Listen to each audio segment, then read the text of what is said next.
For our first review, let's go back to the year 1920 with the German expressionist classic, The Cabinet of Dr. Calgari.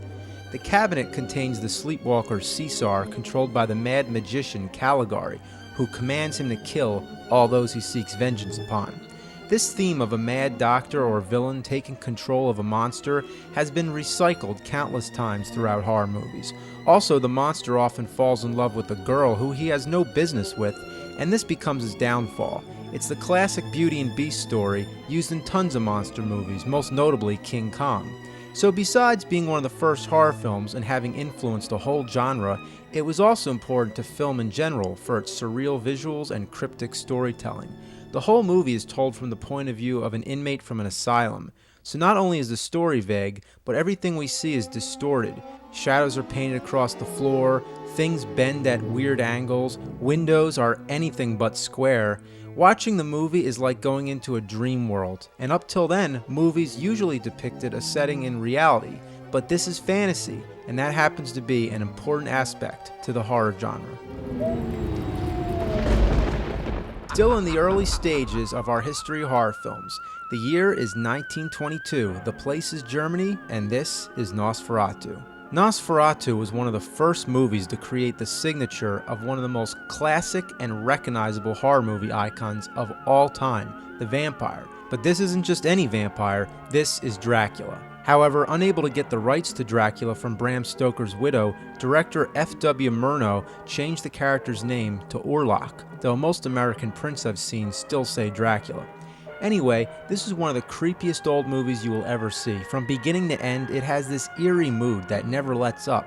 With so many contemporary horror films relying on loud noises to scare you, this one has this subtle quietness. And after all, it is a silent film, but that just enhances the atmosphere and it makes you feel like you're in a nightmare. That wicked shadow ascending the staircase, the shape of Dracula coming through the doorway, which just fits his body, these are images that you don't forget. They've all become popular screenshots for decades to come, and perhaps the rest of time. Also, check out Shadow the Vampire. It's a work of fiction, but it takes a look behind the making of Nosferatu, but in which Murnau hires a real vampire to play the part. Well, for all we know, it could have been true. As we've seen, the German horror films of the 1920s were usually based on the supernatural, but the American horror films were mostly about human deformities and often taken from literature, especially the ones from Universal Studios like The Phantom of the Opera. What made this film so great? Well, it had a pretty cool color sequence, but what really made it great, 2 words: Lon Chaney. Aside from being one of the greatest actors of the silent era, he also did his own makeup. Look at that face. The characters Chaney portrayed earned him the nickname Man of 1,000 Faces. His portrayal of the Phantom is the best ever in my opinion because he does so without any spoken dialogue, so it's completely a visual performance. He was an actor truly made for the silent era. After all, his parents were deaf and he mastered the art of communication through body language. Now that's scary. Look at that maniacal laugh. At first he seems just like a vengeful monster, but as the film progresses, you begin to feel he's just a confused and sad misfit who doesn't know what to do with himself. Underneath that hideous makeup, you can read his facial expressions and sympathize with his character. You can feel his jealousy and rage. Damn, he's pissed. Lon Chaney is also well known for playing Quasimodo in The Hunchback of Notre Dame. In this film, he demonstrated some great acrobatic skills. Also, he played a vampire in London After Midnight. No known copy of this film has survived, and today, it's the holy grail of horror classics. With the dawn of the sound era, Chaney was asked to play Dracula in Universal Studios' remake, but he died of throat cancer in 1930. Ironic that he passed away with the silent cinema.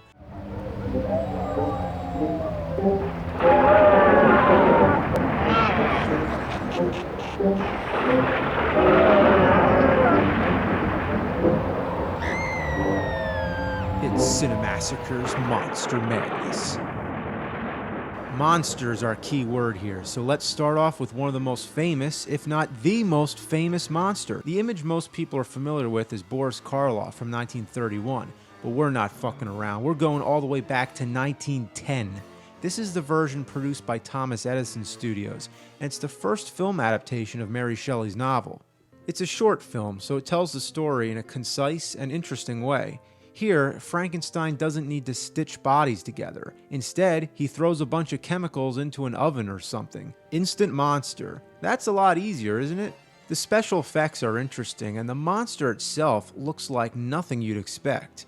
There's also this creative mirror shot showing the monster's reflection.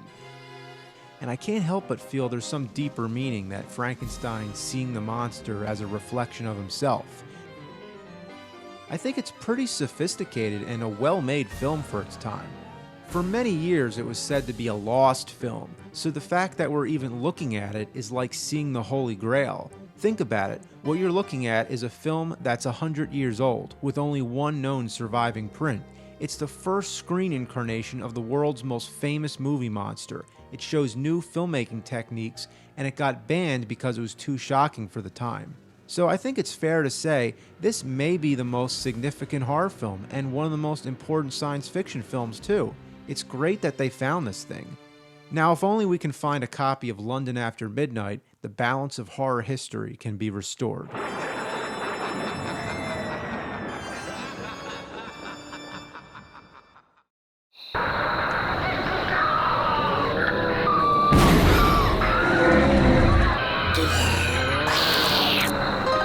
Hexen Massacre's Monster Madness. Some of the creepiest horror films ever made are from the silent era. Hexen from 1922 is no exception. Somehow the scratched up image and the complete lack of sound create a disturbing tone. I think it also has something to do with knowing how old these movies are. They were made with outdated film techniques, and it's a miracle some of these movies still exist today. It's like unearthing an ancient artifact. There's no actors we recognize, nobody to connect it to. My grandparents weren't even born then. So we feel very distant to these kind of movies, and that adds to its atmosphere of mystery and haunting quality because we're so detached from it. What makes this one especially interesting is that it has some pretty scary images. It involves the devil, it exploits the topic of witchcraft, and there's some nudity. It pushed the boundaries of horror back then to an extent that seems unimaginable for those days. To sum up this movie is difficult because it combines so many stories. It's a hodgepodge, it's all over the place. It begins as a documentary about the ideas of witchcraft and hell in the Middle Ages, and even goes so far to talk about all the outdated concepts of how the universe works. These are my favorite parts because it makes you feel like you're being educated back in ancient times. The biggest drawback, I think, are the titles, which is the nature of silent films because that's all they had. Yes, like I said, the silence enhances the nightmarish mood, but the titles often linger way too long and it slows down the experience. After the documentary part, it segues into a series of live-action, fictional narratives, little stories that make up the majority of the film.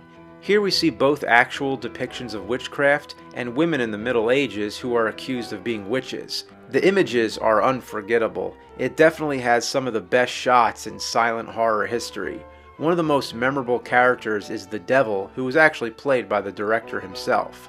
The film was a Swedish and Danish production. It was re-released in the United States in 1968 as Witchcraft Through the Ages. It was cut down and a voiceover narration was added. In the bowels of the earth was hell, and its eternal torments, one of which was to find yourself being put into a boiling cauldron. The shorter runtime probably has a lot to do with all those title cards in the documentary portion being cut out. I think the narration helps the documentary portion tremendously, but what's up with that jazz score?